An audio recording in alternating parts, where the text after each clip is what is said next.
Hi guys, it's Megan, and it's not Monday, but yesterday was Monday, and I recorded this really awesome video for you guys.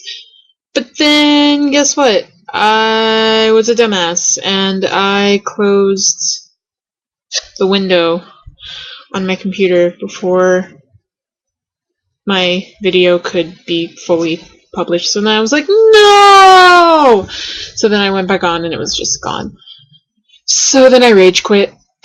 And so I was like, flop, like flip all the tables. But now it's a new day. I'm back, and I will talk about this week's topic, which is your appearance and how it affects you both just in your day-to-day life and like as a member of the LGBT community, and kind of what that means. So I was explaining yesterday in my awesome video that I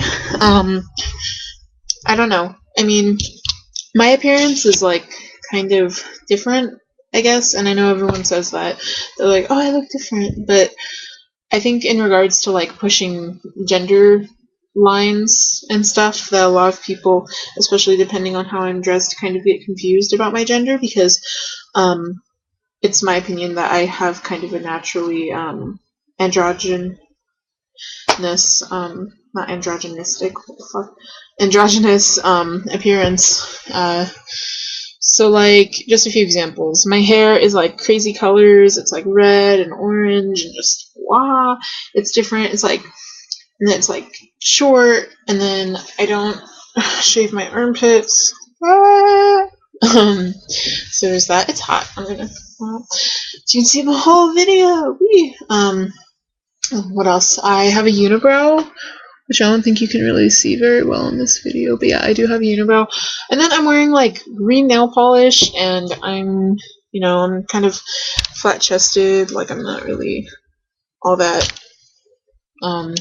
bountiful in the chestish area, as it were. So that's my appearance to like whatever. And again, it depends, I can be like, dressy and whatever, more feminine, and then more masculine or whatever, but I think androgyny is cool. And since I do identify as genderqueer, I think it's really cool that I can pull off a certain degree of androgyny because excuse me, because it helps with like gender presentation and stuff. It's a YouTube video, so I don't know whether to look at my webcam or whether to look at the screen. So look at the light, or like just at my desk. Anyway, so yeah, I think appearance within the LGBTQ community, there's like, I know especially for like gay men, there's a lot of really weird like standards and kind of like categories in regards to like whether you're more feminine or flamboyant, or whether you are more butch. And I know that that's the same for like lesbians too. It's like, are you a lipstick lesbian, or are you like a butch lesbian, or are you like a tomboy? I don't know. I've never really like labeled myself to any of those, just because my gender identity and my gender presentation and like how I dress is fluid. So, but I don't know. I mean, like, to me, it's a really silly idea, because to me, I'm just kind of like the sort of person who's like, wear what you want, do what you want to, like, whatever makes you happy, whatever makes you happy wearing or like looking like, then do it. Yeah. I'm gonna kind of keep the topic of like being trans and how your appearance affects people's perceptions of you to Isaac and any other trans people who might be on this channel, because while I am part of the trans umbrella by identifying as genderqueer, I don't speak for all trans people.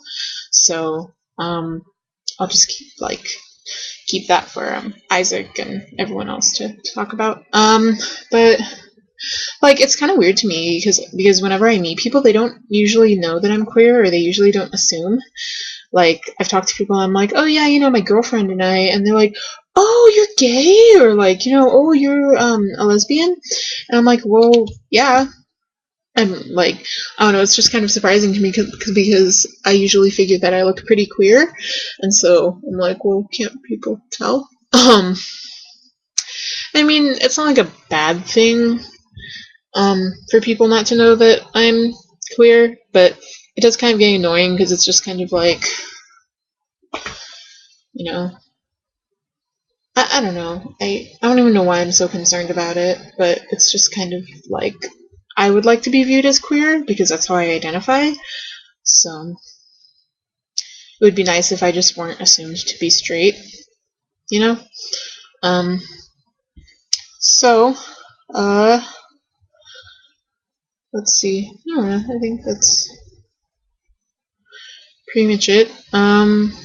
Yeah, I think that, there are certain appearances that are more queer than others, I guess, by society, like haircuts or whatever. I remember when I first came out, it was a really big deal to me to like have short hair because I thought that in order to be a lesbian, like, or to be, viewed as like a real lesbian, you had to have short hair, and that was of course ridiculous. But I was 14, so what are you gonna do? Yeah, so now my hair is like really red and orangey and weird, and I'm probably gonna save up money so I can dye it better.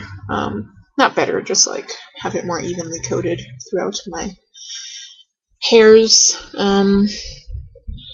But yeah, I hope that you guys have a good week, and just remember, do what makes you happy and do what makes you feel like you. I know it's hard, but just don't let other people bug you about it, or don't let other people push you into being, a certain way, when you don't want to be that way. Love you guys.